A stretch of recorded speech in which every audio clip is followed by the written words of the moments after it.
I've just recently come to the realization that I don't ask for my needs to be met. If I do know what my needs are and I do ask for them, there's such a strong part of me that's like, you're being a burden. You need to stop.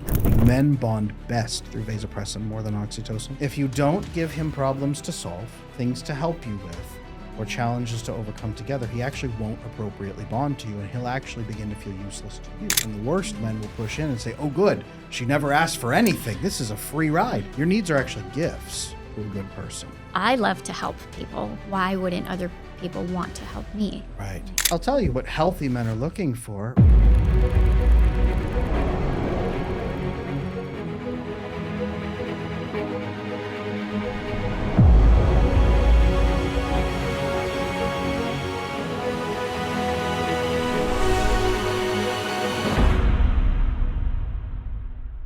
Welcome back to I Wish You Knew. I'm your host, Adam Lane Smith, the attachment specialist. Today, I'm joined by Dawn Dubelbeis, a trauma-informed coach who is here today to work on her attachment because we never stop doing the work. Dawn, welcome to the show. It's good to be here, Adam. I want to bring you on here today so that I can be of service to you. But first, I'd like to hear, and I'm always curious, how did you hear about me?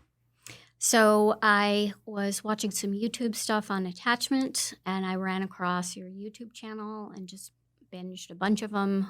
And then I ran across your Quiet Disorganized video, and I was hooked. Gotcha. So do you know your attachment? Is it Quiet Disorganized? It is Quiet Disorganized, yeah. That video really hit pretty hard for you, didn't it? It did. It did. It was like just listening to you talk about who I am. I hear that a lot. Yeah. This is stuff I've lived. I actually had attachment issues when I grew up. So talking about this is talking about me or my family or the people I know. Mm-hmm. So when I talk about you, I'm talking about people that I already know in my real life. So Yeah. I'm glad that's been helpful. Okay, so Quiet Disorganized. A lot of you out there have actually identified yourselves as Quiet Disorganized, and you've been asking us to have somebody on with that experience. Dawn has volunteered to do that. She's also a coach herself, so she knows a lot of that experience and that feeling, and we're going to be working on real problems here today. Dawn, how can I help? So done a ton of healing work on myself. I've run across attachment style probably in the last 3 to 4 years. I realized that was a big piece of what was missing in my own healing journey. And so at this point, I would say probably for me, communication and conflict resolution. Ooh. Those are toughiest for me. Those are hard for pretty much everybody, Yeah. but really double tough for Quiet Disorganized because Quiet Disorganized tends to, fight and flight are gone. You can't run away from the problems, and you don't want to punch people in the face. Right. And then so you have fawn and approval seeking, which is usually what most Quiet Disorganized try to train themselves out of. Yes. But that freeze is always there, and it's always beckoning as soon as things start to happen. Yes. Do you still have a freeze response? Does that come up during conflict? It does. That's my biggest roadblock. Gotcha. When I am in communication or conflict resolution with somebody that's important to me, I have to make notes. Interesting. Okay. Because I'm so overwhelmed with what I'm saying and reading their response and what's happening in my body, I kind of almost dissociate a little bit. Wow. Okay. Yeah. really, So notes really help me. And the paper, holding the paper grounds me. Yes. Yeah. I actually can imagine you in an argument like, wait, I have to write that down. Like, What's 3? right. I can imagine that. Yeah. Has that gone well with the people that are in your life? Are they patient and kind enough during a conflict to handle the writing? Some of them have been. Okay. Yeah. Some of them kind of are like, they sort of barge in and they're like, just talk to me. You don't need the paper. And, so that kind of discombobulates me and throws me off because that's what the paper was there for, to help 100%. keep me grounded and focused. It seems like that would be a really good compatibility testing tool of whoever gives you space to write is good. And if they don't, get them out of your life. Is usually, family, you don't do that, but okay. Gotcha. Can you tell me a little bit about your childhood? Because from my experience, disorganized style comes from really intense pain in childhood. One break wasn't enough. It was like 5 breaks usually is what ends up happening. Yeah. So my ACEs score is an 8. Okay. Adverse childhood effects, right? Yep. And experiences. My mom was married 3 times. My father was a functioning alcoholic, very angry man. Sort of just treated me like I was invisible, didn't want kids. And then my mother married again to somebody who was extremely violent. So that was part of my childhood from about 8 to 14.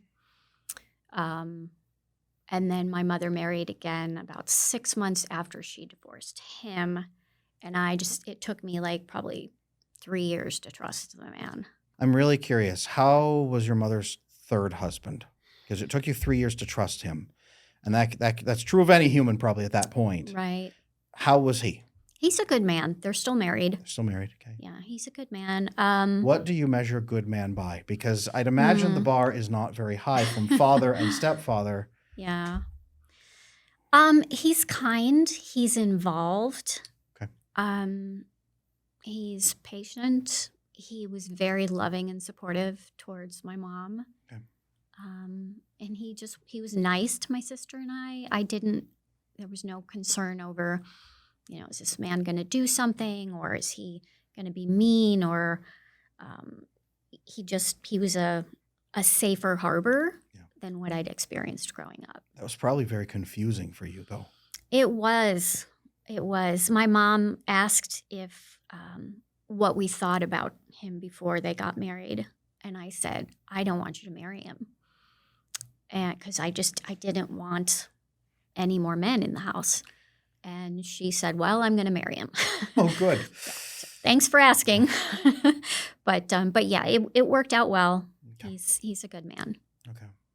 I'm glad you had a positive example, but that sounds like 14 years of hell. Yeah. I didn't want to get married ever. Yeah. I mean, until I was about 20, I didn't even entertain the concept of marriage. Most quiet, disorganized women that I run across, they have an instinct to partner up, but they don't understand it. Yeah. They don't understand what love is. They don't understand why I should be with somebody. What does a man even offer me? What do I even offer him? What is this weird creature that's going to yell at me and hurt me, kind of thing, is what they're usually feeling. Yeah, there was resistance to dating even when I was like in high school and college. Yeah. I just didn't want anything to do with it. I can hear that loud and clear. I understand. I got 3 daughters, and when they come out and they realize, eventually 9 months, 10 months, they realize dad is not mom, and they look at me, and then I see the moment in their eyes, and they look at me, and then they look at my beard, and then they look at me, and then mom and beard, and then they won't look at me or let me play with them again for like a year because now I'm suddenly scary. They develop that concept of a man, and I have to nurture them and care for them and build trust with them. Yeah. And now they swing on me like a monkey gym, like they love it, But yes, daughters especially, and little girls, they have to learn that men are not going to hurt them. And in your case, you learn that men do hurt. Mm-hmm. And in fact, that's all that men do. Yeah. So you learn to be invisible for the first 8 years and then really invisible for the next 6 years. Yeah. How are you not hiding under a rock? I didn't say I didn't hide under a rock. Plenty of that. No, I've just been doing this work for decades at this point. Yeah. There's always layers to peel with any kind of traumatic childhood. But I once I moved past the fear of men and the concept of marriage, I want to be partnered up. Okay. It's just not been something I've been able to do. I know that a lot of the people watching this show right now have had attachment issues for their entire life. That's why I want to invite every single one of you to check out my attachment repair program. It just might be the jump that you need to go from insecurely attached and lonely and frustrated to fully secure, connected, and bonded in a great relationship like nothing you've ever felt before. Check out my website, adamlanesmith.com, for the attachment repair program. What would the ideal man offer to you as the person that you are today? You want to be partnered up. Why? Why do I want to be partnered? Why? What would he bring? What would he offer? That's a good question. I'm not sure I ever thought about the answer to that. Connection is something I value highly in my life. So connection, he needs to bring the ability to connect. The ability to connect, yes. And the desire to connect. And the desire, yeah. And that's half my problem. I've chosen emotionally unavailable men most of my life. Okay. Loyalty is profoundly important to me because even though I have some attachment issues, I am more than willing to jump in and let's fix this. Mm-hmm. I want to be with you so we can address these issues grow together. Yep. Compassion is an enormous value that I look for in a man. Okay. These are good things. Fun, adventure. Fun and adventure. Yeah. Okay. I'd say that's probably what I'm hoping a man brings to my life. And a sense of humor and intelligence. Sense of humor and intelligence. Yep. Emotional safety is one that I'll tag on there for you too. Yes. Consistency, emotional safety. Yeah. He needs to be in control of his own emotions and managing them and then providing that emotional safety to you. It sounds like the first two men in your life, father and stepfather, they robbed you of emotional safety. They should have been providing it to you. They should have been the umbrella to shelter and nurture you so that you could rest when you're present with them. Yeah. Okay. It's going to be huge. It sounds like you've got some great compatibility testing there with that, or features. Yeah. What do you do to figure out if that man is compatible? Because you've said you've mostly connected with emotionally unavailable men. And I actually have an idea why. Quiet, disorganized women usually do only connect with emotionally unavailable men. Yeah. What do you do to compatibility test men so far? I don't know that I do test men. And maybe that's part of my issue. Mm-hmm. As far as an attachment piece, and I'm not sure I would have labeled it testing until you just said it, but if I'm hurt or afraid of something in the relationship, I will kind of shut down. And I will, it's not intentional, but I will wait until they come to me. Because in my mind, it's like, okay, then they still want me. They still are interested in the relationship and invested in making it work. Okay. Understood. So never done in a manipulative way. No, yeah. But just, I hear that. Yeah. Quiet, disorganized women don't ever manipulate anyone. You would chop your own arm off before you usually hurt someone in any way, shape, or form. Right. If I asked a quiet, disorganized woman to walk across a patch of grass, she would walk a mile around it on the sidewalk just to not crush the blades of grass. Usually. Yeah. That's how it usually goes. Okay. To me, it sounds like a couple things, but I have one more question for you. The men that you have connected with in the past and romantic partners, do they tend to come to you and initiate the relationship, or do you initiate the relationship with them? I do not initiate relationships. Yeah. That's what I mean. I'm not putting myself out there for any more fear of rejection. I should probably share this with you too. There was a lot of bullying when I grew up, and we moved almost every year. So, changing schools is hard enough on a kid, but then I just was picked on and bullied. And so there really was no sense of safety for me within my home, within my school, within people. Yeah. Okay. Yeah. So how much do you know about the brain patterns of quiet, disorganized women? The brain formation, the amygdala, the limbic system? A little bit. Okay. Can I talk at you about it a little bit? Please do. Okay. And the people at home will be interested in that too.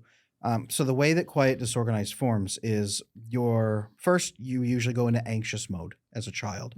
I'm not good enough. Somehow I'm causing this. I want to, dad is mad at me all the time. I'm going to make him happy. Right. It's my fault. I'm not good enough. As you try and fawn, and it doesn't work, and in fact, sometimes gets worse, your brain doesn't know what to do, and so it begins to avoid. So it adds in the avoidance, usually secondary.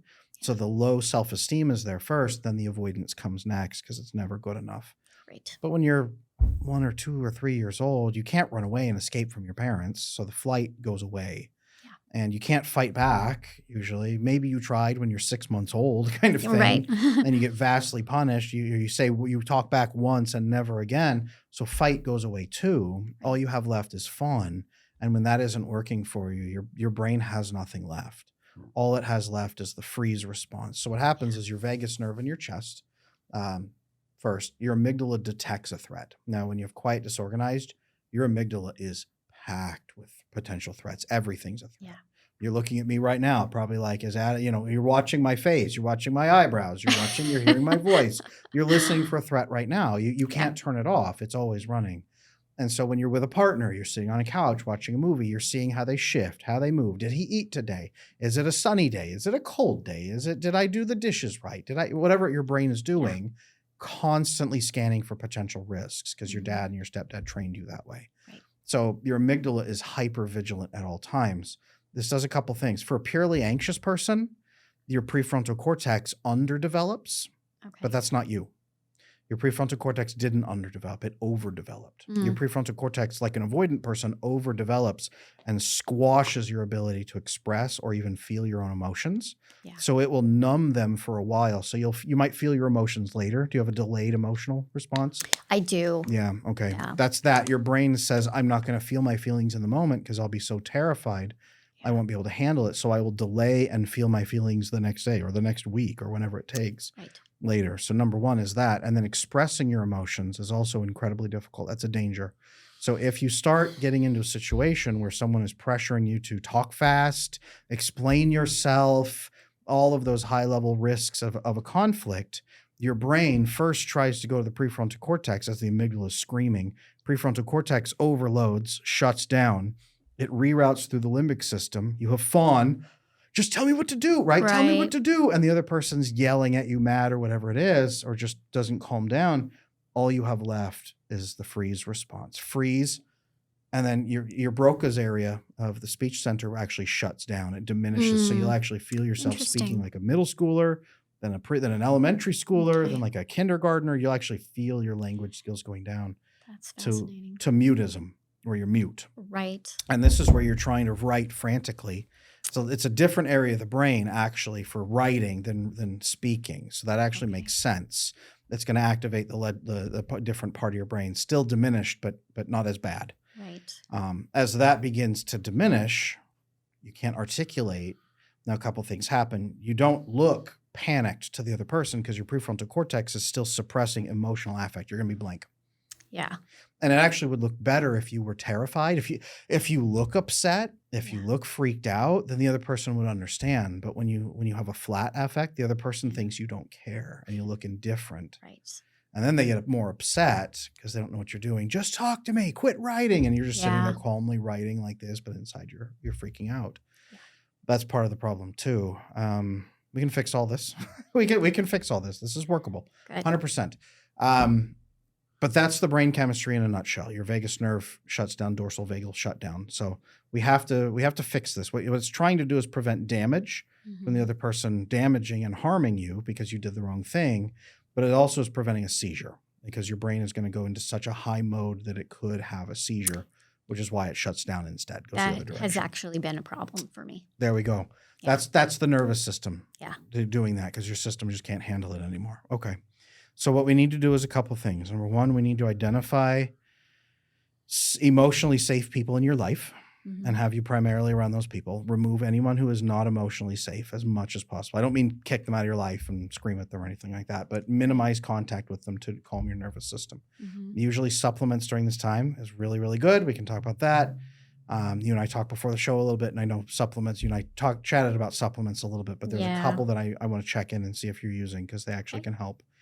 And then we got to talk about how you can use different language sets to actually work with the other person. Okay. And if they work with you, great. If they don't work with you, that's a very clear sign to get them out. Lastly, what I want us to do today is talk a little bit about how and when you should be going to the other person in the relationship when there's a problem. Because if you wait until you're hurt, there's actually multiple layers of curiosity, small boundary crossing, even just wanting something. You should be actually testing in those. So when we test, it's not manipulative testing. It's, hey, I kind of want something. And you kind of ask the other person, hey, I'd kind of like this thing. Is this okay? And you see how they react. Hey, this kind of crossed a little bit of a boundary for me. I'm not mad at you, but I just want to let you know, can we work through this right now? Yeah. Little testing. And that's just not something I do. Right. Your brain does the opposite. It says, don't do that. That's death. Right. So as a quiet disorganized, you shut down when someone tries to talk to you, you shut down like this, and the majority of people are going to leave. And they're going to say, she's not interested. I'm leaving. Yeah. But the ones that push through, who have the most rude behaviors and the most least emotional availability, they see that you're frozen, and so they push in and choose to engage in a relationship with you. And those are the guys that basically just move in, make themselves at home, and say, okay, you're my girlfriend now. And you're like, I guess. Okay. Okay, sure. What do I do next? Right. And that's why you're mostly forming relationships unintentionally with men who are more chaotic, less emotionally available. All of this is very, I would say textbook, but they don't make a textbook about quiet disorganized yet. We will someday. Is all of this matching your experience so far? Am I off anywhere? And tell me if I am. No, it is. It is. I mean, I've just recently come to the realization that I don't ask for my needs to be met. Do you know what they are? I don't know what they are. There we go. I've been exploring that lately, my needs and my values.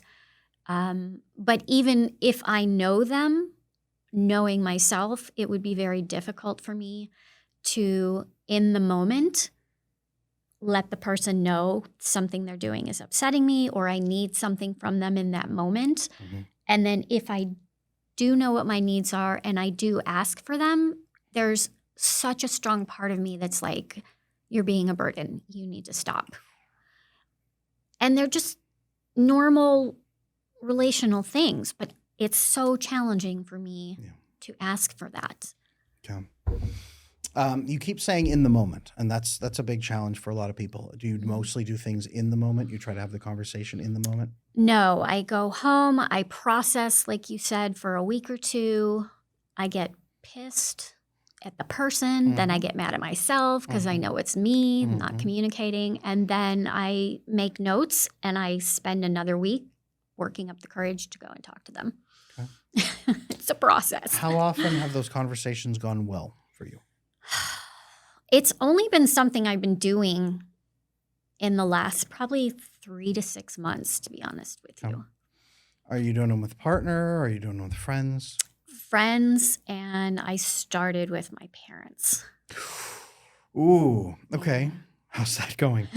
That's like final boss territory. So. Right. Well, that's where my healing journey began the hardest, was with my parents, because I had some realizations about the environment I grew up in. Like your video said, with the quiet disorganized, we just kind of moved through life with like, that's just how it was. And that's the same attitude I had. But my healing journey started there with the realization that my environment created a much more detrimental effect than I realized. And the book called The Toxic Parents really clued me into the intensity of what I grew up with and how it wasn't normal. So I jumped in with them. I cut contact off with them for a fair amount of time. But then I put some boundaries in place with them. But communicating when I'm upset in the moment is something that I've been working on. I get asked all the time, what is my attachment style? What is my attachment style? What is my attachment style? So I have finally launched the attachment assessment. This is not a short quiz that just spits out an answer after 3 seconds. This is a thorough, in-depth, science-backed assessment. Check it out on my website, adamlanesmith.com, and learn your attachment style, the severity of what you're dealing with, and some next steps you can take right now to build very secure attachment. One thing that I'm going to have to teach you here is how to set up a system that takes care of that so that you don't have to communicate things in the moment as much. We need to decrease the pressure in the moment because that's not going to work for where you're at right now. Right. Your brain, like we said, language center goes down, stress goes up, seizure risk goes up. And then it's like, okay, in the middle of that, have a conversation with the person who traumatized you in your life. Yeah. And that's not going to work. We need to set up a system first. Okay. So I'm a big fan of systems. I think if there's a problem, it's a system that's missing. It's not the person doing it wrong. There's a system that's out. Love it. So usually preemptively, what I have people do is you go and have preemptive conversations with a person. Let's pretend you over the next 6 months, you find an amazing partner and they're incredible. And that's wonderful. Cool. I would have you go to that person and set up within the first few weeks of being a couple and say, look, I have this thing.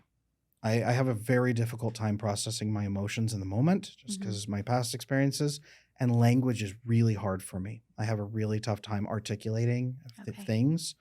So when we have conflict, and we will, you're gonna notice is that I freak out and I go blank and I get really quiet and I can't hardly talk, or whatever yours specifically are. And you're gonna say in that moment, What I need us to do is actually, when you see me get that rough, I need us to take a measured pause, like 20 minutes. We need to set an exact amount of time or half hour. And then I need you can call me on that and say, hey, look, you're in that moment. We should take a pause, or I'll take a pause. I will calm down with some somatic body techniques. As a coach, I know you know those. Yep. And I will calm down, then we can come back and re-engage. And you build a system where you are communicating more effectively. You also explain to them, if it gets bad, but I feel like I want to keep going, I will have a paper. And that helps me get my thoughts down just because my brain isn't working. You could say, watch this video from Adam. He explains. But my speech center is gone when I'm that upset. But I want to work with you. Explain. I really want to work. So I'm going to write it down. And it's slow. I know it's slow, but this really helps me. So this is something you can do to help take care of me, is to do this. And I find too, and I have yet to try to offer this with a secure partner, is that if I can hold hands with somebody, it grounds me. Yes. It's a form of co-regulation. 100%.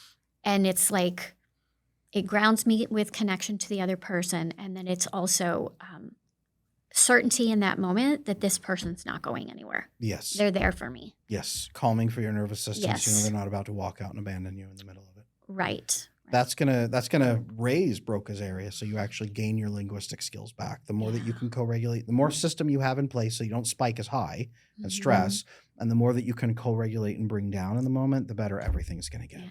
And we just have to do this a number of times to begin desensitizing, where your brain begins to trust that person. The vasopressin bonding hormone is going to be absolutely key to you. Yeah. It's because as you go into stress mode and they help you resolve the stress mode, that's what's going to really show you that you can trust them. And that vasopressin tag is still there. Yeah. So you still remain trusting them even when conflict starts. It doesn't sound like you've had that much with former partners. No. You haven't been able to trust them either because they haven't helped you with the problem, or because you weren't able to bring the problem forward for them to help. Right. So it's going to be crucial that you do that. Yeah. Did you know, and here's something fascinating, men bond best through vasopressin more than oxytocin? I did not know that. I learned that through your videos, which was unbelievable to me. If you don't give him problems to solve, things to help you with, or challenges to overcome together, he actually won't appropriately bond to you, and he'll actually begin to feel useless to you. Okay. So the part of your brain that's telling you, I'm a burden, I shouldn't ask him for anything, I shouldn't. No, you definitely should. Yeah. You definitely should. And the good men are going to lean forward and say, absolutely, I can do that. Right. Now, reciprocity is a real thing. Yeah. And negotiation's a real thing. So then you can offer him so that you don't just feel like a burden. You say, I love that you do this for me. Thank you. Also, not as a transaction, but also, what can I do for you that might be similar or even something totally different? How can I also return that love to you? Yeah. And I think when I have a partner who will let me do that, it relieves that sense of I'm a burden. Yes. And it's not, it's probably partially because growing up was so transactional for me. The silent treatment and, do what I want and I'll love you, all of that. But it does relieve this sense of I'm a burden because now I've given something back to them. Yes. And I know that's not necessarily healthy either, right? Like I need to just be okay with being supported. Actually, I'll be honest with you, it is proper to want reciprocity. Yeah. No one likes to feel like a burden. Yeah. I had a delightful moment 3 or 4 days ago. Most of my male friends are avoidant men. So that's why I'm so positive on them. But the other 3 or 4 days ago, one of them called me up out of the blue and said, Adam, I don't know if you have capacity, but I really need help. And it was like the sweetest music I'd ever heard. I was like, he's getting it. He's reaching out. It was like, amazing. I can give back to and I told him, I am so excited to give back to you because you are my friend. And he was a little weirded out because of that, but that's okay.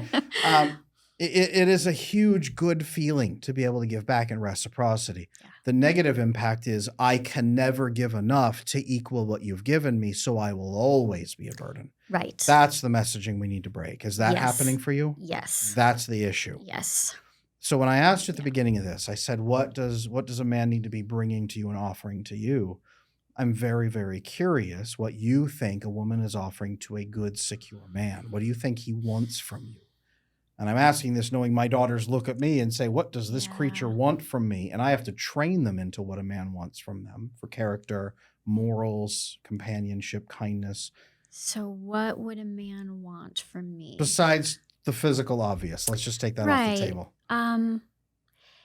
Again, I think because of my upbringing, it doesn't even occur to me to ask these questions. It's very much, as I'm saying this, I feel really sad. It's very much a case of you get what you get and you be grateful for it. Because you're not going to get much, And so I think that's why I've taken crumbs. Because, at least I'm getting something. Yes. So I don't know. I mean, I feel like I have a wonderful sense of humor. I'm funny. I'm intelligent. I'm very kind. So I think I offer those to men. I am highly independent, that avoidant side of me. So I probably could work on that, like asking for support more. I'm just so used to doing things by myself. I know. But they're not vasopressin bonding with me if I'm doing all the things. No. So. Yeah, he's actually going to feel useless and emasculated. So the best men will walk away. They'll think that you're not interested at all. And the worst men will push in and say, oh, good. She never asked for anything. This is a free ride. Yeah, that was my last boyfriend. Yeah, and that's the challenge. So you need to be not high maintenance. You're actually you're fairly low maintenance, except that you are high maintenance to secure men because they have to guess. They don't know what you want, and they will feel like a burden as you give to them. So you're going to make good men feel like burdens. That's where you're high maintenance. If you really want to be low maintenance, it's actually more direct communication about needs and expectations and letting him reciprocate. Yeah. Actually, that creates very low maintenance. So I have to push through that discomfort of asking for what I want and need. Nope. No? Nope. Oh, Again, that's solo thinking. That's me, myself inside my head. Now let's go back to systems. You sit down, and what I tell quiet, disorganized women is you find a good man, and you actually ask permission. Not because you need permission, not because you as a woman have to have permission, but because that's how your brain is structured, is to seek permission before you're allowed to do anything. Right? Fair? Yeah. So you actually tell him at the beginning, I have a problem asking for my needs to get met. Okay. But I understand that you are going to feel better if I'm clear and honest with you. So I need you to give me permission to tell you what my needs are. And I need you to tell me how you want me to be giving those to you. And I'm wanting you to know that I'm not stomping my foot and demanding like a princess. Yeah. I know that I need to be doing this, and it's tough for me. So is it okay if I do? And how is a good format for me to be giving those to you? And then his answer will actually enlighten you quite a bit. A good man will say, babe, absolutely. I really want to hear what you want to have to say and what you need. I would love to do that for you. I can't promise I'll always give you everything, but I will do what I can. Please, please, please bring those to me. Yeah. Now, if he said that, would that take the edge off a bit for you? It would. It would be, like you said, a matter of desensitization, just going through the motions, doing it, realizing, okay, he's following through. He's not upset with me. My nervous system is okay doing it. Repetition. Now, once you set that precedent, you go into the first conversation of, oh, no, I have a need. It's going to destroy the relationship. And you say, do you remember I asked before and you said it was okay for me to bring you needs? I'm just checking. Is it really okay? Because I'm about to. You can tell me to stop and I will. And he'll say, no, go ahead. Yeah. Okay, that's calming and regulating. You could say, can I hold your hand? And he'll say, okay. He holds your hand. He's like, what's going to happen? He's holding your hand but you're breathing, and he's given you permission twice, and he's holding your hand. Now you can share your need with him. And maybe you've written it down in advance. You've told him to expect that. Now you read it to him. He answers it. He goes, okay, this is nothing, really. You just want me to, buy you a sandwich for dinner? And you're like, yes, I'm sorry. And he's like, it's okay. It's totally fine. Yeah. And he takes care of you. And afterward, you get a massive vasopressin rush and oxytocin and serotonin and GABA, which suppresses cortisol, and you just plunge into love and care and adoration because he bought you a sandwich. But the next time you're going to remember that, your brain will remember it was okay, and you're going to do it again and do it again and do it again. And the nice thing is he will bond to you as you do these because he senses that he's guiding you, mentoring you, and nurturing you through. Men love to be there. Good men love to be there to help you grow, to help you overcome challenges. They love it. It actually bonds them to you too. It gives them a pretty good shot of testosterone. Yeah.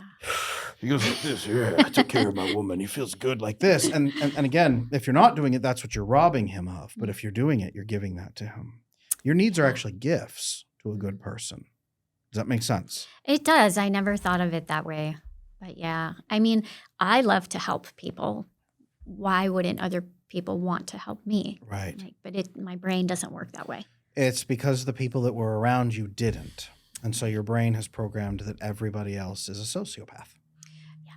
That's actually what your brain has programmed. And it says everyone's a sociopath because I deserve it. That's the second part of that conversation, which is avoidant and anxious. Mm-hmm. They're all a sociopath, but I deserve it. Yeah. Unfortunately, for that to get reprogrammed, you are going to have to experience real love from friends, family, partner, a range of humans, so that your brain says, I am loved by people that are worthy of my respect. Yeah. That's the key piece. And I do have 2 women friends who I've been friends for decades. Very good. Who've been with me through my whole healing journey and all my craziness. And I've been practicing with them, communicating too. In fact, I had a really good experience with my one friend. She'd been super busy at work, and I could feel her pulling back. And we had an issue with this 15 years ago, and we stopped communicating for a while. And so I brought this to her attention, and I was very nervous to do this, even though it was over the phone. And her response was, well, great, now I have to add this to my plate. That's not good. And that was about, and especially from her, because she does not speak like that. That's not who she is. That's not who she is. And so here I am pushing through my comfort zone to do this. And my "see, you're right, you're a burden" alarm just went all the way off. So it took everything I had not to just be like, all right, well, sorry I bothered you, and hang up. And I just took a deep breath and I said, I understand you have a lot going on, and that's why I hesitated to bring this up. But I don't want this to keep going on and me continuing to get upset about it. I love that. So, and then she added another layer, and she said, well, we've been friends for decades. I would think you would know by now that it was okay. And so that second button, I was triggered. And I said, well, you know what? This is just the reality of being my friend. Yeah. And I was very proud of myself. That's awesome. For saying, look, this is who I am. This is who I am. And I do my best, and I'm still working on it. So you need to love me anyway. You're correct. Yeah. Did she ever apologize for those? We worked it out. Okay. We worked it out. I said, we're fine. I didn't know you that's had. a fancy way of saying no. You're not used to getting apologies, are you? I'm not. Oh. I'm not. I think that's why that gave me pause, and I just kind of pushed past the question. Yeah. Okay. Yeah. Okay. Interesting. Well, people have rough times where they are exhausted and way beyond their means, and that can happen, certainly. Yeah. Usually when we do that, we have to come back and repair the breach, though. So something to flag. Yeah. No, and it was okay. I mean, she's had an extraordinarily difficult last year. Yeah, I so expect. I gave her plenty of credit for. Understood. Yeah. Keep an eye on it in the future. That's all. Just keep an eye on it. Yeah. And I'm glad that you're able to identify that that's not a proper, healthy response from her. That's not a loving response. That's a hopefully just a stress response of she's way beyond her means. She's not normally like that. She has a very calm voice normally. She's a rock for me most of the time. Okay. So that's why I think I was able to let it slide. That makes sense. Give some people, honestly, yes, give them the grace occasionally. But gotcha. Okay. Needs. You don't know what your needs are in relationships. I guess I really don't. Okay. You want to make it easy? Yeah. Okay. There's three places that needs come from. Okay. You know me, I always do 3. I can hardly remember 3 things, but it's always 3 things. 3 places that needs come from. Okay. The first, you have a need to not be in pain. And this is going to be a shock to you because everyone in your life has always created pain for you, and you just endure it. You grit your teeth, and it's all a trial. No, you have a need to not be in pain. This doesn't mean I demand a euphoric existence. Right. It's things that are adding from the other person. The other person is adding things to your life, and it's causing you pain. You have a need for that to be reduced. Also, the absence of things that are in your life that should be there is causing pain. So the other person should be adding pieces of that to your life and helping you as appropriate. Right. Okay. Let's say you have a partner. You have a need for emotional closeness. Otherwise, you're experiencing emotional starvation. Yeah. So that would be pain. Yes. Right. You also have a need to not be yelled at or insulted or belittled or rushed through conflict that adds pain to you. Right. So the things that you need to reduce your pain, those are basic level 1 needs. Okay. Make sense? Mm-hmm. So compatibility testing for men, they have to not add pain to your life. Yeah. And if they do in any way, we all do a little bit. We all do a little bit, but they have to be aware of it, understand it, be working to minimize it as much as possible on their side, and then compensate you for it in some fashion. Doesn't mean they have to pay you, but... Yeah, tell me more about that compensate part. What do you mean by that? In the case of your friend, if I was exhausted and working, we've all been there, working 15 hours a day, and I had a friend who said, Adam, I feel like you're kind of pulling away and it's making me nervous. My temptation in that moment might be oh gosh, another thing I got to add. Instead, I might say you're adding, I'm in my head, they are adding pain to my life. They're adding a little more pain. And that's why she probably reacted that way. You were adding more pain when she was over capacity. Okay, you know what? And you tell the other person very clearly, I have very limited capacity right now. And I'm just going to be very clear with you. And also, you are very important to me. So what I can offer you is going to be very little. And I might need something from you to have enough capacity to give back. And that's going to lead us to our level 2 needs here in a moment. So that's something I should be saying, or that should be coming from the other person? Either person. You should be having discussions about capacity. Okay. But hey, buddy, something that you're doing something in your life or something about your life is adding pain to my life. You need a lot more time from me than I'm able to give you right now. Right? Or when you're here, you're very stressed out and it makes me stressed out. That's a big common one. The guy is stressed out about work, but you think he's stressed out about you. So you think he's mad. So you're stressed. I need you to be calm when I'm around. And he goes, okay, well, I can't always be calm. So I am going to add a little bit of stress to your life, add pain. But here's what I can do is I can minimize and manage my calm as much as possible. And then if I am stressed out, I will tell you about it. I'll take the extra step to tell you that I'm stressed and what I'm stressed about so you're not wondering or guessing. Right. I'm compensating you that way. And you know what? If I'm really stressed out, I will make it up to you by taking you out to a nice dinner. That compensation. Does that make sense? It does. Transparency is massive for me. Absolutely. So I'm not hypervigilant and I'm not making assumptions and telling myself all these stories. Correct. So you need a man who is aware enough that when he's stressed out, he can come to you and say, hey, heads up. I'm really stressed out today. It's not a good day. My capacity is like rock bottom. Yeah. I'm going to be a grumpy bear today just a little bit, and it's nothing to do with you in any way, shape, or form. So I apologize in advance. I will not yell at you, I promise. Yeah. Or if he doesn't, if he's just kind of huffing, we need to get you to a place where you can say, hey, I see that you're stressed out right now. I'm just checking in. Is it life or is it me? I just need to know how to adapt. He's like, he needs to have enough calm not to go, it has nothing to do with you. He needs to be calm enough that he goes, hey, I hear you. I know how that feels.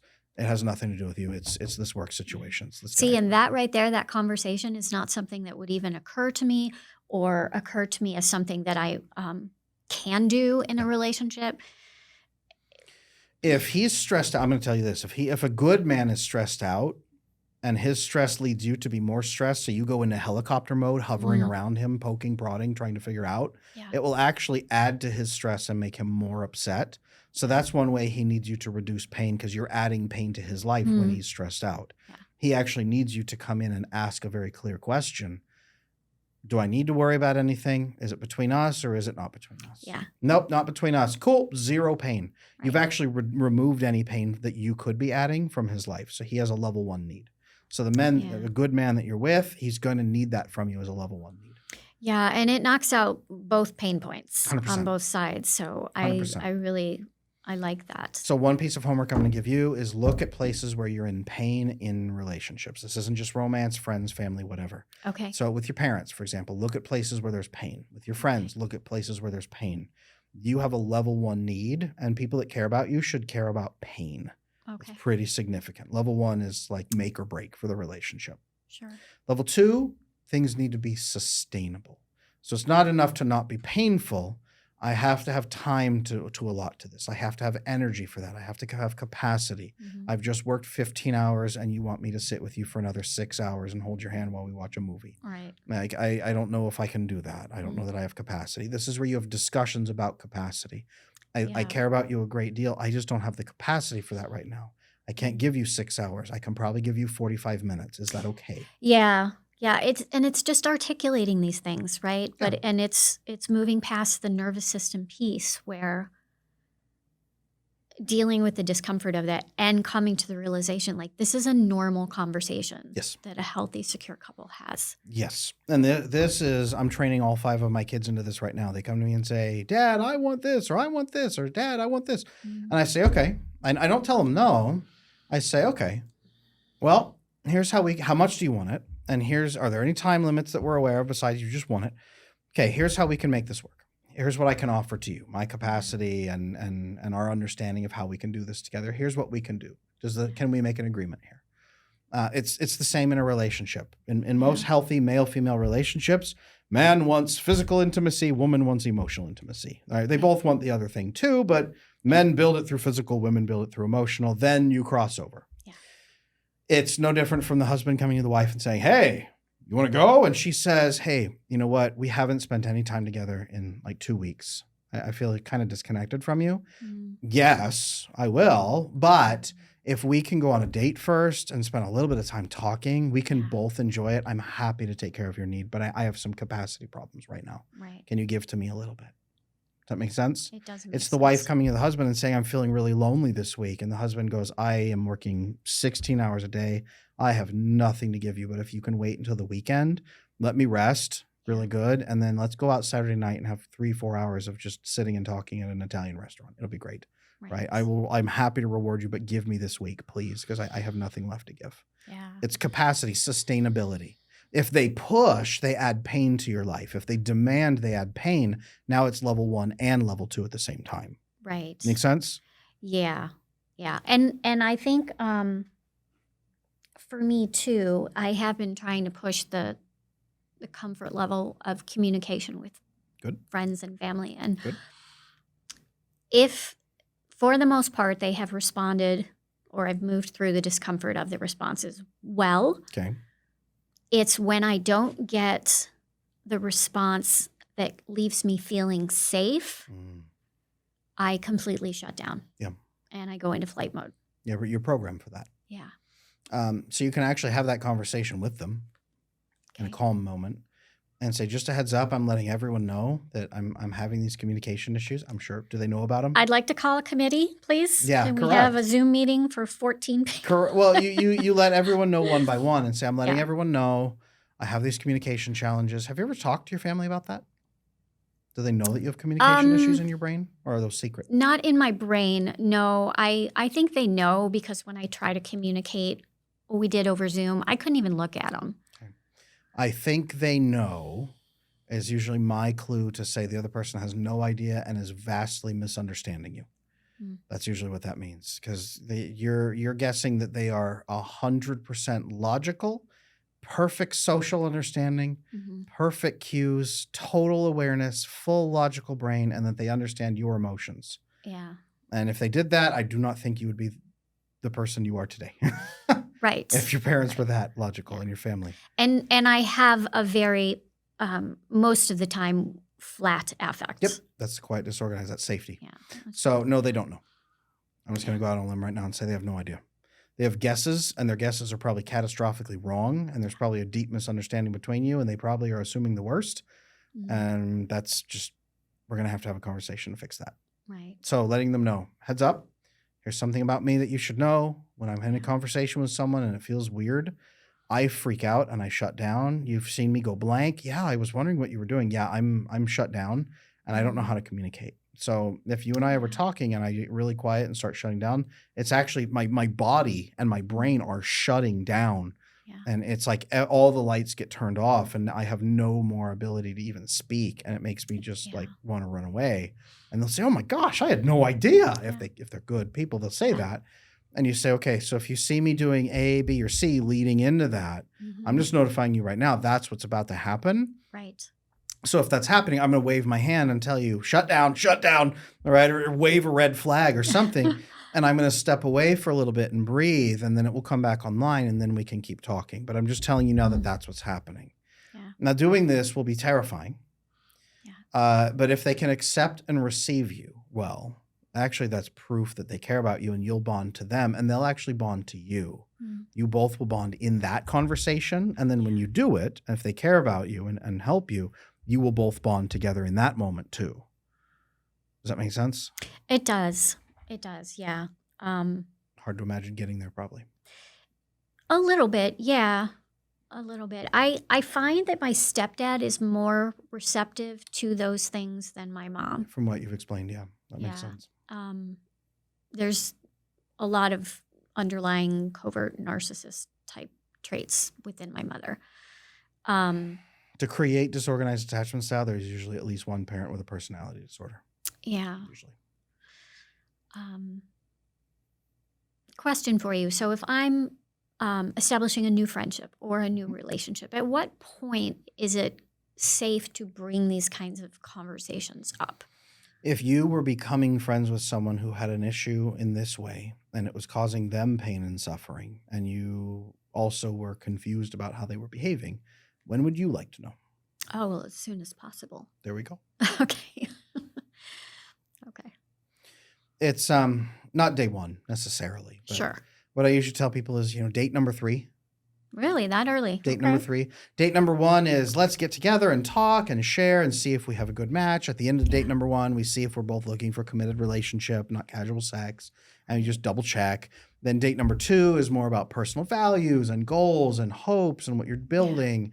And then date number 3 is, okay, we've established we're looking for something real. We've had a great connection. I want to be real with you about what it would be to be together. Okay. Here are some of the challenges I have and how I'm working to overcome them. Right. But here's what I would kind of expect and need out of you up front for some of these components. Are you willing to do that? Are you a compassionate human being? And what challenges are you working on? What imperfections do you have that I should be aware of? Right. And you test to see if they're even capable of being honest with you and if they're capable of compassion. Yeah. So you're testing to see if they're secure enough to share their concerns, if they're working on their concerns, not someday I will, and then if they can receive yours gracefully and ask you questions about yours and be curious. Right. And then by the end of the 3rd date, you're ready to probably have an exclusive relationship with that person. Doesn't mean you get married, but you say, okay, this is it. I'm happy with this. What else do you need to see before we make this an official relationship? And you ask them and they tell you and you work on it. And at that point, then you can start saying, okay, here's, when we have conflict someday, here's how we need to handle it. Does that work for you? What do I need to know about yours? And that's how you present it. Okay. Here's my challenges. What are yours? Let's be mindful of each other as we move forward. Reciprocity. Okay. Make sense? It does. Date 3 seems pretty soon. But everybody says that when they haven't experienced a great relationship before. Okay. Everyone feels that because they're afraid they're going to burden the other people, scare them off, blah, blah, blah. Yeah. Actually, securely attached people need to see it that early because if you wait till date 10, that securely attached dude has said, oh, you are quiet, you're closed off, you don't have real conversations, you can't get honest with me, you're pretending everything's perfect, I think I'm out of here. Yeah. No, I appreciate you sharing that with me. And I, like we said, the flat affect, I've been told I'm stuck up. I've been told I'm a bitch, which is so not my internal experience of who I am as a person. Ice Princess is one that a lot of people get to. Yeah. So yeah, that makes a lot of sense. I'll have to work on that. Clarifying that to people around you is, hey, look, if I'm ever flat like this, I'm not mad. I'm actually really frozen. Telling people that fairly upfront, giving them that. I think they know. No, they don't. Okay. They have no idea. They have no idea. And if you can start doing that, you'll feel more accepted and received by other people. And that's what's going to diminish the anxious response of I'm not good enough because you're still wearing a mask. Right. You're assuming they know, but they really don't. Right. And your brain knows that. Yeah. All right. Level 3 needs, right? So level 1 is pain. You need to reduce your pain. This is not something you're used to because people in your life have just added pain and dumped it on your lap and said, now it's your problem. Yeah. So reducing pain, big one. How would you feel really quick if you were adding pain to their life without realizing it and they never said anything until suddenly you found out they were suffering? Because I'd be mortified. Right. A good person's going to feel the same thing. So you help keep them on track by letting them know that there's pain, and then they pull back and say, okay, what can we do about that?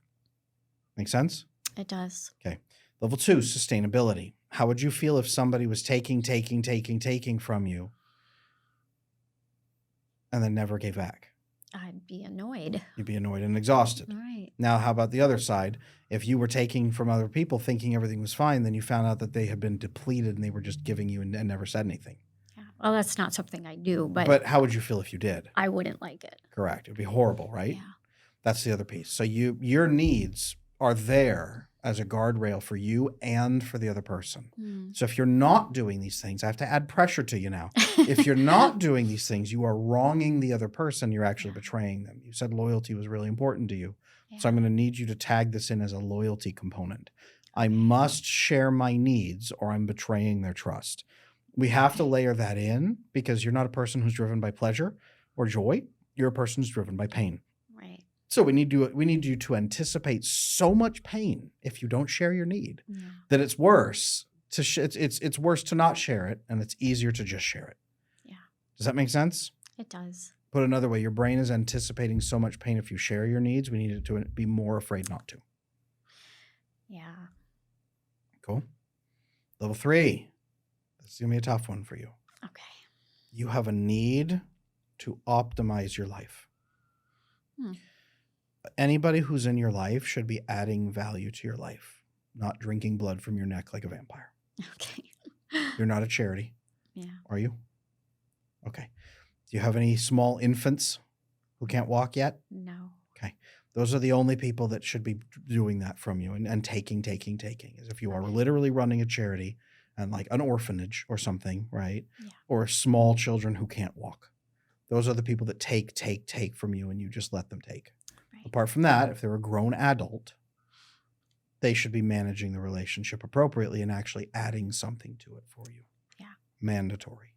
And you should be adding something to them. This is not a transaction. Yeah. It's my dear friends, they add love and joy and companionship to my life. Yeah. I'm not asking for $50 a day. Right? Joy, love, companionship, honesty. Yeah. And then if I am hurting, then I can go to them occasionally and get help and co-regulation with them.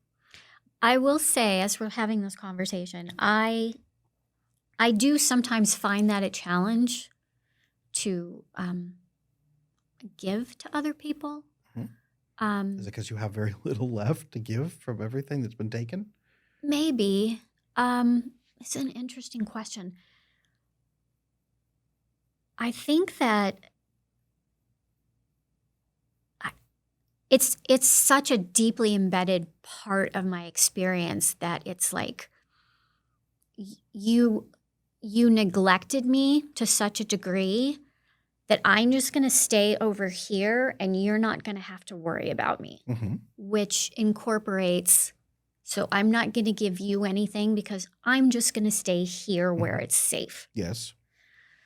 That's a very good, natural, normal response for your parents, for example. So I think there's a part of me that and I'm thinking of my last relationship in particular, I was trying to, I gave him a card after like 4.5 months saying I was really happy with where things were going and I don't know where they were going, but I loved being with him. Horrible response. It was a dismissive attachment person. So, but that attempt at giving and opening up and sharing was met with similar experience to what my father did. Yeah. And so there's programming inside of me that makes giving, even though everything in me wants to, challenging. Yeah. Okay. Safety. We need to establish emotional safety, and the only way for you to do that is to actually open up and poke and prod at the other people a little bit in conversation. Okay. Right now you're freezing and they're poking and prodding at you, finding no resistance, and then they just take over. Yeah. And you don't poke and prod back, so you have no idea what their character is. So at 4.5 months, you say, I don't know where things are going, but I'm happy we're going there. Right? Yeah. That's the response of somebody who's just letting the other person drive. Yes. You should be an active participant in your relationship. Right now, you're a reactive participant. Right.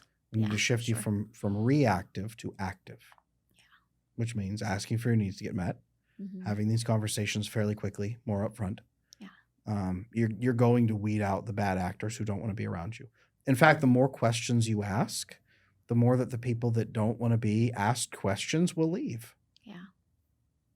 I think it's a smaller pool as you get older. Or maybe there's just a lot of people with attachment issues. Well, yeah, 50% at least of people with attachment issues now of adults. 100%, that's 50%. So yes, it's getting worse. So yes, there's also a lot of women and men who are overcoming those challenges. They're sick to death of it. They got divorced after 20 years. Their partner had massive attachment problems. Women are more likely to initiate divorce. Yeah. The men who come out of those things and say, I can't do this again. A lot of those men are healing and improving. That's good. They're looking for good connection with somebody who is going to be, but what they're looking for is not blank slate, no needs, never speaks, sits there quietly. Yeah. It's actually the opposite of my wife who hurt me in that case. For that guy would be clear, direct communication about desires and expectations on the surface level about your baggage and your challenges you're having, open to talking about his challenges and being very clear and direct about how to do that, clear about your needs and being able to share them in a loving, respectful kind of way, having really upfront conflict where you can just talk to him about it really quick and get it resolved quickly together as a couple. Like those are the things he's looking for. And those are unfortunately the things not just yet that your system is stopping you from doing. Yeah. There's this program of you just have to be perfect. Just be perfect. And be easygoing. Yeah. And it'll work itself out. Yes. Yeah, like a cardboard cutout. In the other person's favor. Yes. Yes, a cardboard cutout of a girlfriend. That's basically what you're trying to present, but you're not that. Right. You're actually a lot more than that. Yeah. So you're minimizing yourself. You're shrinking yourself down to be as small as possible to create as little friction for the other person as possible. But I'll be honest with you, the healthiest men want a little friction. Yeah. I'll never forget one of my dear friends who just got married. He connected to a woman who was more quiet on the very quiet and shy side. And I'll never forget him telling her in a dinner where we were there. He said, you're so wonderful, but if you could just dial up the crazy just a little bit, just a little. And she was like, huh? But that's it. It's just a little friction to prove that you're a human being. Yeah. Those guys, the really dismissive, controlling men don't want a human being. The really good men want a human being, and your brain has been programmed to treat yourself as if you're not a human being. Yeah. Forget that you're a human being, diminish yourself to a cardboard cutout, make the other person happy, and then maybe they won't hurt you or abandon you. Yeah. And that's not who you are. That's not even what you offer in a relationship. When I ask what you offer, I'll tell you what healthy men are looking for. Very clear, direct communication. From somebody who is excited about life and is having fun, who has hobbies and interests that she can talk about and share with him so that she's thriving, because that's very sexy for a woman to be thriving and happy and just have her own life and personality. But somebody who also is attentive to him and listens and asks questions and probes even. Yeah. And at the end of the day is a loyal, trusted companion that can solve problems together. And you are that. It's just that your brain is telling you you're not allowed to be that when you're with somebody. Yeah. That's it. You're not allowed to be that. Correct. Now, if I got you the biggest diamond in the world, like this, huge diamond, uncut, beautiful diamond, and I slathered it in white paint so it just looks like a big white rock, are you going to know it's a diamond? No. It's going to get used as a paperweight on somebody's desk. And that's you. Yeah. We need to get the paint off, the fake paint off of there. I am just going to make everyone happy. I won't have needs. I won't complain. We need to get that off of there. And that's you and your first couple of dates, first 3 dates. On date number 3, that's you taking the paint off and saying, okay, look, I'm shiny underneath and I'm going to talk to you and I'm going to be direct and clear. I'm going to tell you my baggage so you don't have to guess. Yeah. And here's all it is. Can you do this for me? And also, how can I care for you so it's fair? Yeah. And that's it. And I did have that conversation-ish with my dismissive avoidant. When? And when you say ish, what do you mean? So it was in an email, of course. It was in an email. Okay, this is already not starting great. But that's okay. We broke up and got back together like 3 times. So, okay. I lost my train of thought. So you had this conversation with your dismissive avoidant. About needs. About needs. I said, I want to know what your needs are, like what you need from me. And he never answered. Right. And I just didn't bring it up because you just don't push dismissive avoidance, even though I didn't know this at the time. Interesting. I don't like to make people uncomfortable. So.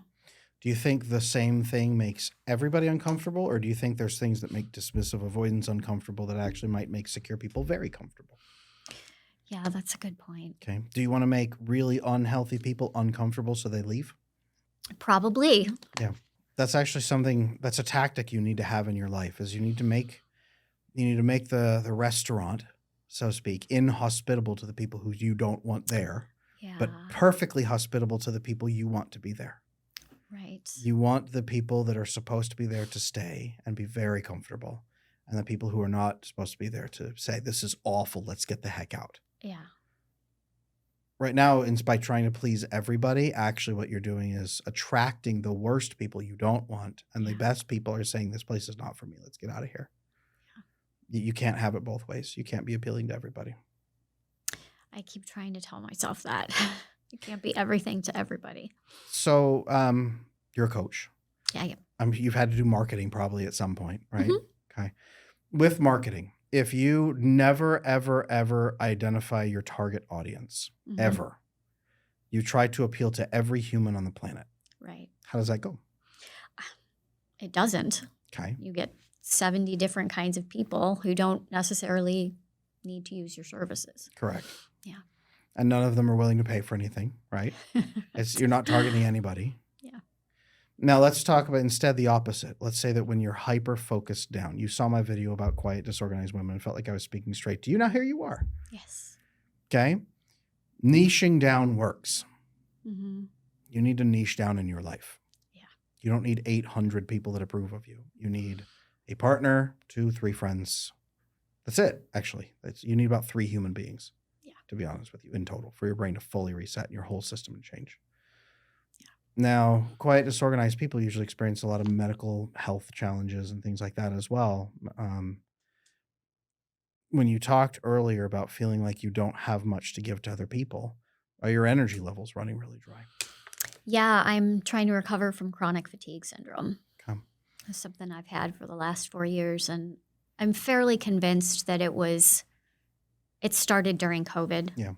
And I'm fairly convinced that the work I did around my parents and stopping speaking to my sister, who's verbally abusive, in combination with the breaking up and getting back together and breaking up and getting back together, was not good for my nervous system. It's an overwhelming amount of stress. stress. And it just crashed, all of it. And the world around us is also enormously stressful. Yes. Yeah. And I think my body was like, yeah, I'm done. And I did ayahuasca the month before the pandemic started, which in and of itself was like a huge deal. Yeah, 100%. So okay, it was just a lot.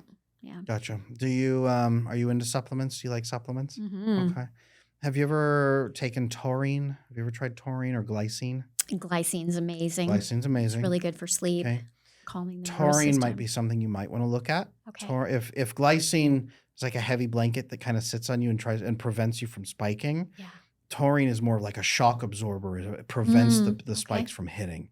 Okay. So you might they dump it in energy drinks just to try to level you out, or your heart will explode in your chest. Good to know. The worse the energy drink is, the more they advertise the taurine levels in it. Okay. You might consider looking at taurine. You can do sometimes 1,000 milligrams, 2,000 even. Sometimes those are therapeutic doses more, but you can try that. Oxytocin. I'm sensing you probably don't get a lot of oxytocin much in your life at all. I don't. Men can survive without oxytocin until our heart explodes at 55 and we have a heart attack, but we can thrive without it mostly. Yeah. Low quality of life. Women, not so much. Women really feel massive, overwhelming medical effects from low oxytocin. And with quiet disorganized, your receptors are blocked like that. Mm-hmm. So do you take any L-theanine? I don't. Okay. You might want to consider L-theanine as a supplement. It won't give you oxytocin. But what it will do is when you have oxytocin, forgive me for telling you this if you know this already, but the people at home need to hear it. That's okay. When you have high oxytocin, it kicks in and says, I'm loved and cared for. I don't have to be scared. So it releases a ton of GABA into your system.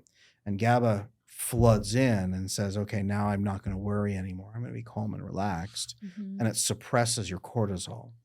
And so it keeps it down. Now, if you're not getting oxytocin because your receptors are blocked, your GABA level is rock bottom. So your cortisol is unregulated through your system. Right. And it just burns through your system. Autoimmune issues are really common, mental problems, anxieties and things like that. Medical challenges, chronic fatigue. Actually, women report massive levels of chronic fatigue when they have low oxytocin, low GABA. If women are in relationships and getting this feeling, they get very resentful toward their partner because he is adding pain to her life or refusing to diminish her pain through emotional intimacy. That's why you see such high levels of hostility and resentment after 20 years of emotional starvation, because she's got fibromyalgia, she's got chronic pain from other places, joint pain, she's got rheumatoid arthritis, she's got all these symptoms and just endless, can hardly walk, and zero emotional intimacy whatsoever to try to mitigate anything because our immune system's so trashed, largely from not completely, but largely from the emotional starvation. So, but it sounds like with L-theanine might be helpful because L-theanine goes in as if you have generated a ton of oxytocin. Okay. And it goes in and begins stimulating the production of GABA as if you have high oxytocin. So it doesn't shove GABA into your system. I don't really like those supplements. Alcohol does that. Just taking a pure GABA supplement just dumps it in. So your system starts producing less by itself. Okay. And so it goes down pretty quick. This stimulates GABA as if you've been with people that love you all day long and you felt safe in their presence. I need that. Right. So the GABA goes up, cortisol plunges, and now you are actually primed to have all those conversations that you were too nervous to have before. Taurine, the glycine. Do you take magnesium? I do. Excellent. Good. Magnesium, and then with the L-theanine, that combo right there, if you're taking that through the day and then you have that conversation, your system, instead of being up here, your system's here, you have the conversation, get through it, your system calms down to here, and you release all those chemicals. Now you get real oxytocin, which generates GABA more appropriately, which then generates serotonin, vasopressin, everything, melatonin, so you sleep better at night. And then your cortisol levels are chronically low anyway, so then you can come off some of those supplements as well if you want to at that point. But we have to jumpstart it chemically that way so that you can start having the conversations. That's how we can get you to a place where the conversations are easier. Okay. Make sense? It does. So picking the right person who wants to have the conversations, having a couple small conversations up front, preloading with those supplements so that it's easier, and then practicing this with friends and family first, and then doing it with the next dating partner so that you have all this proof that people like it. Now you have proof the right man is going to like it. And then when you really fully connect with him, now you have a daily source of that love and that connection. Yeah. Are you, when you have a partner, are you able to fully relax into their presence and get the oxytocin? Are you ever able to do that, or are you so locked up? So rarely. Yeah. Very rarely. I move through life probably in a state of functional freeze. Yeah. Okay. High cortisol, low GABA, low oxytocin will do that. So we've really got to break that. The supplements, I mean, they make oxytocin, you spray up your nose, but I don't think that's for you. It's going to be getting you low enough on your nervous system that you can have the talks, so then stimulate it naturally. Your body can do this naturally. It's just you haven't done it all of your life because you haven't had the chance. It's been terrifying. Yeah. Making sense? It does make sense. What questions do you have for me? I'm sure this has opened up a billion, but your mind is probably swirling, and you're probably stressing right now, trying to think of, oh my gosh, put on the what can I spot ask? with questions. My biggest question was around the when to bring those conversations up, because I feel like I'm into personal growth, so I would highly value somebody bringing those questions to me. Amazing. But I just had this conversation with a dear friend of mine, and she's like, that would be like too much for me if somebody brought that up like on a first or second date. And she's a wonderful human being. Sure. Is she happily married? She is not married, but she's been in several relationships. She was married. So her method doesn't really bear fruit, right? Good point. There's some wonderful people out there that don't really know how relationships function. Yeah. And that might be part of the challenge. If she was happily married with the best man on the entire planet, I would say follow her advice. Yeah.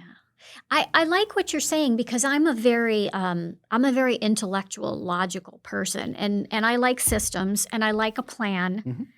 So I would love to like walk into a relationship and say, okay, so on Wednesdays we're gonna get together. We're gonna have this like weekly check-in thing. Yeah, why not? And here's what I would love for us to discuss. How does that sound to you? Amazing. If a woman said that to me, I'd say, hell yeah. My wife and I have that on Sundays, actually. Okay. I have this horrible filter about men that they're just going to roll their eyes or they're going to think it's too much or I'm too much or that's burden. And yeah, some will. Yeah. Some will, and they're awful. Okay. Don't be around them. Okay. I don't want to be around them. Yeah. I wouldn't let them in my life either, even as a friend. Okay. I don't like those men in my life. Men who treat women poorly like that, I don't want them in my life. Yeah. I'm not even a woman and I don't want them around me. Yeah. But doing these things actually tests the caliber of the man. Yeah. This is how you actually fish out to see who he is and what he actually wants. So the first answer is great, but then you see, does he follow through? Is he actually eager to do these things? Does he see the value of them? Or are you dragging him through it over and over and over? You're going to weed out the men very quickly who don't like this. But the men who see the value in it, you have to do it because then you attract them. Okay. If you don't do it, you send the signal to them that you're not like they are and that they shouldn't connect with you because they're looking for that. So if you don't do it, they pass you by. Okay. The best men are gone. They leave at that point. Yeah. So you have to get their attention in the first 3 dates. Okay. That's good to know. Is there anything we haven't touched on today that you were curious about or any other pain points? Reducing pain. See, we're having a relationship. I'm helping you reduce pain. Mm-hmm. Any other places like that? No, we talked about feeling like a burden. Oh, so another thing that I struggle with is physical intimacy. Mm-hmm. And I don't mean sex, just physical affection. Yep. I am an extremely touchy, affectionate person. Cool. You'd never know it. Right. Because I am at first, but then I pull that back and I put it in a box. Why? Because there's a part of me, this is going to sound so cheesy. No, go for it. But there's a part of me that walks around wanting a 20-minute hug all the time. Sure. That would be oxytocin that would dump into your system. That's emotional starvation. Right. So that's actually normal. You're having that experience. That's fine. Yeah. So I feel like if I let this out of the box, so to speak, I'm going to become this stage 5 clinger who wants to touch my partner all the time. Okay. So you need a man who likes to be touched and wants to touch you. Okay. You make it sound so easy. It is. That's something you would talk about on date number 3. I am huge about non-sexual physical contact, and it makes me a little uncomfortable because I don't want to be smothering. Now what he's learned is you're aware of challenges. You don't want to be smothering. You're being mindful, but you offer a lot of physical contact and warmth. Did you know that the research shows that men in America are so starved for physical contact, it's actually causing us medical issues? Yeah. So the more that you add to a good man's life, the more joy and medical the joy that's added, medical issues removed. You're actually caring for him with that physical affection. So it's a little bit laughable to me to hear a woman say, Adam, I'm just too physically affectionate. No, man, that. Yeah. Like if you are calling him at work sobbing uncontrollably saying, I'm outside in my car, come get me and hug me, then yes, there's a problem. Right. If you're like, hey, can we snuggle on the couch and watch a movie and I just want to I'm going to flop on you like a beached whale. Okay, cool. We can do that. See, I would never say that. There's a huge part of me that wants that. But again, that just feels very needy to me. So what? So what if it's needy? Yeah. I don't know. It makes me uncomfortable. Why? The potential for rejection, maybe. Okay. Do you want to pay him $50 for the snuggle? No. You need a man who values physical touch so that he is benefiting from it at the same time you are. So that when you propose the idea, it's like, hey, would you like to go eat the most delicious hamburger of your life together at a restaurant that we both love? Yes, that sounds great. Right. You need a man who is pumped for the physical connection and is enjoying it. And physical intimacy usually leads to more physical intimacy. So it's not like there's no way for you to compensate him for the snuggle. Hey, buddy, thanks for the hug. Right? There's so much, and it should actually, especially for women, there's the oxytocin pipeline.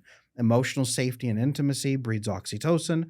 Good open conversation breeds more oxytocin, which brings non-sexual physical touch, which then brings pre-sexual physical touch, what we call foreplay, which then brings sexual touch, what we call intercourse and sex, and then after post-sex touch, aftercare and nurturing, which then loops back around to emotional safety and then into conversation. And it's this endless cycle of oxytocin that's supposed to be built for the female sex drive, completely fulfilling her at all times, where her immune system stays calm, her nervous system is regulated 99% of the time, and now she has capacity to give from abundance of affection to then give back to the people around her and nurture them.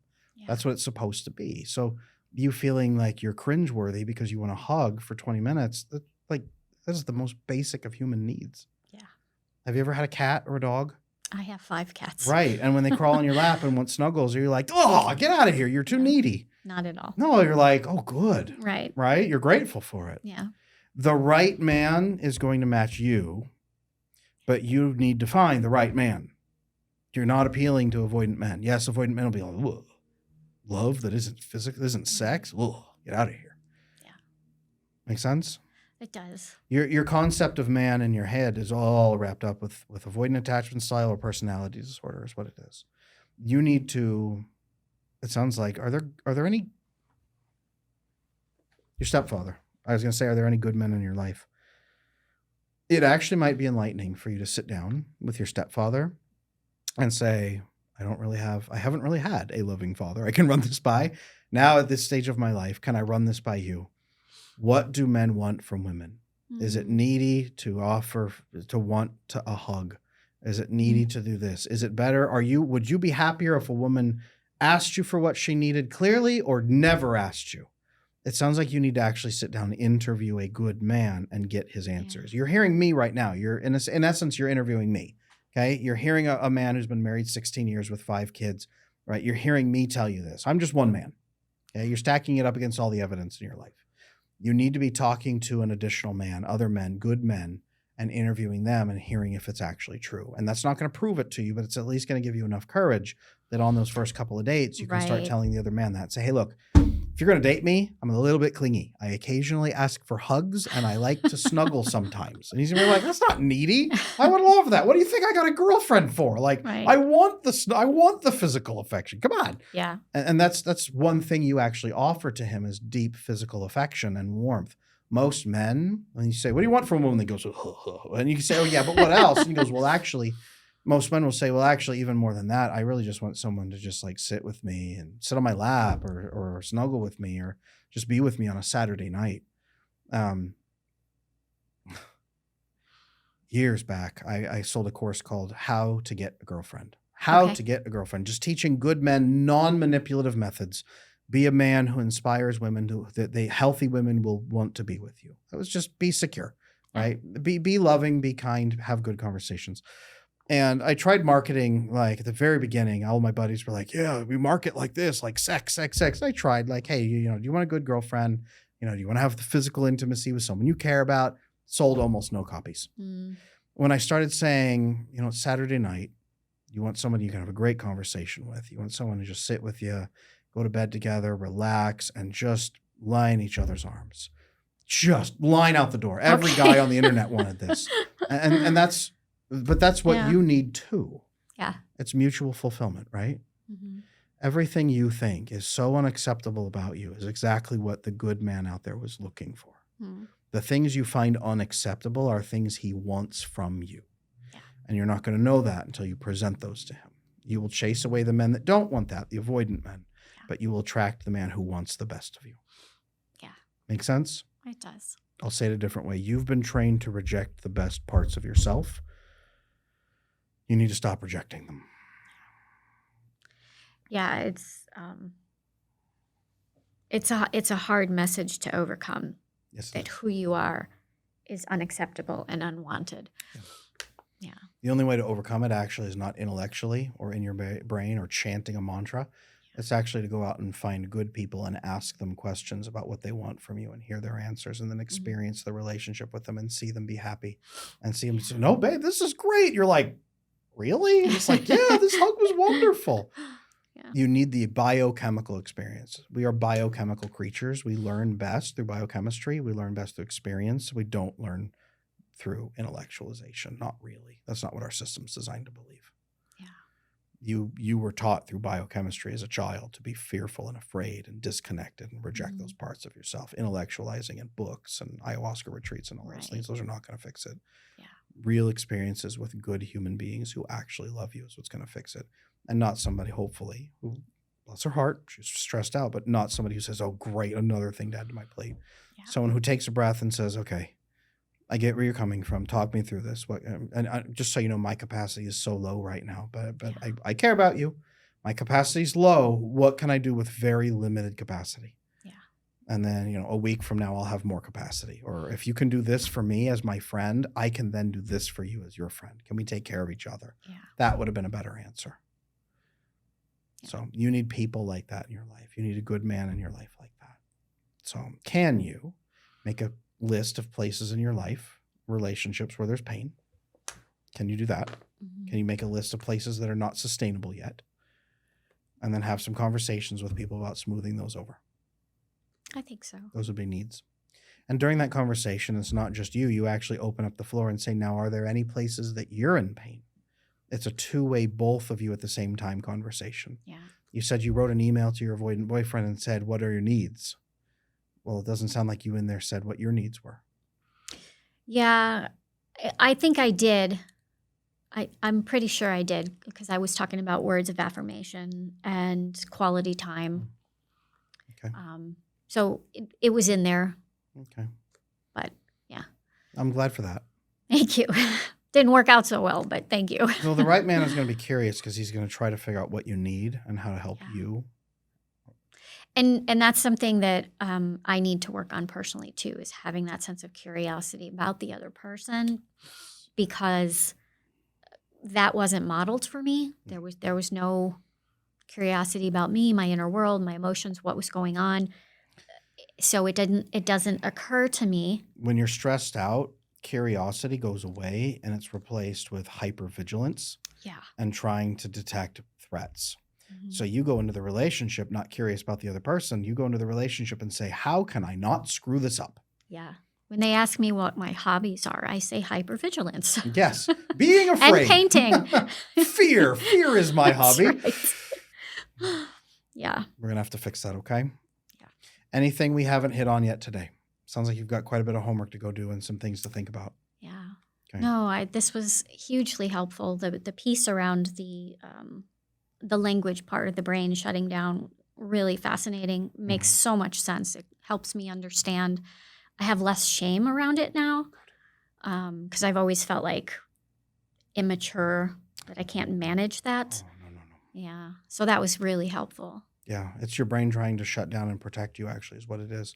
Yeah. And you have to do double work more than anybody else does to try to just have the basic communication. If you can pause, when you sense that, have the conversation with the person up front. If this ever happens, I will pause. Then when you're in the moment, you say, I told you, and now it's happening. DEFCON 1, we're pausing. Then you go away, you do your body techniques, you calm down, then you come back and have a different conversation. If you have to make notes while you're away so that you can have a more productive conversation, great. Make your notes away during the pause. Okay. Make sense? It does. Do that. Now I just got to go out and piss somebody off. That's right. Run them off the road, something like that, and then say, now, when we're having this argument, but you have good friends. You have good friends in your life. Yeah. All of that should start to improve. So have those conversations with them. And you can actually go and say, here's a good one. Go and say, I'm learning that I should be more open about my thoughts, my feelings, and even my needs.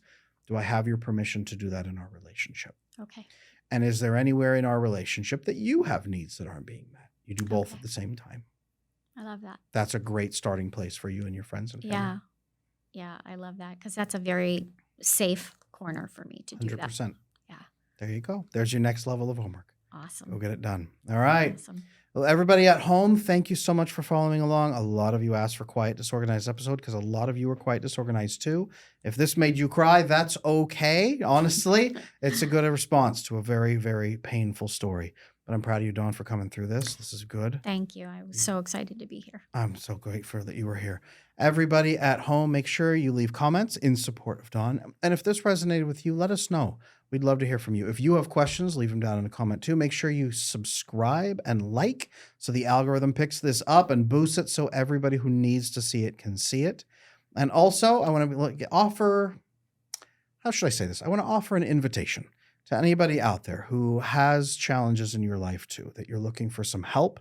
I would love to have you here on the show. There's going to be an invitation down below that you can click in the link in the description or in the show notes that will be an application to fill out to join us here on this show. Fill it out, send it in, we'll get in touch. I would love to help anyone out there who is in need of relationship or attachment assistance. Doesn't matter what level you come in on. Some people come in as coaches who've done lifelong work.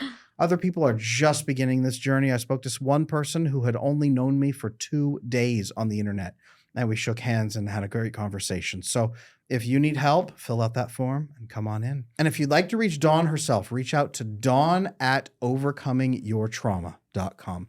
She's available for that conversation too. I'm Adam Lane Smith, the attachment specialist. Check me out on adamlanesmith.com with my secure marriage course if you're wanting to build a great relationship. And I will see you on the next episode.